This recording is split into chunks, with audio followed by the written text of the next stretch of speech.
basari ba advorin sa agenda landspaket ku aderente parlamento simang aqui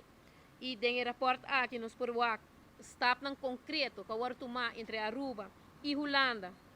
para realizar uma reforma de inversão e bobobisa que essa aqui está passar para diferente palabração entre quartal 3 e quartal 4 de 2021.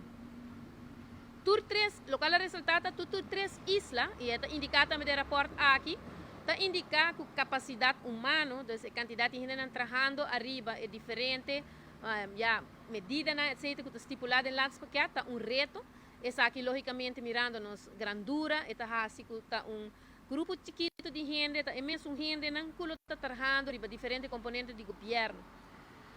Risco, naturalmente, está isso aqui também, e pensei na carta como risco para o cumprimento para o landspaket, pero no mesmo momento a ser samenwerking também, o qual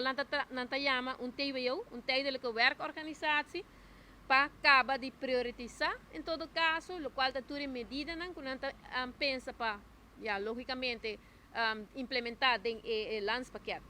Dus não está bezig a scherp aan, o qual está trata de haalbaarheid toets, de execução de ponto do landspaket, pero também não vai trazer para fortalecer o aparato governamental onde é necessário, na forma duradoura, para assim, vamos na forma que não dona ondersteuning, dus met calcular em caso de technische bijstand, para assim toch logra e binnen redelijke tijd, sobre isso que está estipulado também no landspaket, e também logicamente para buscar a solução estrutural para make sure que nós chegamos no cumprimento também do landspaket.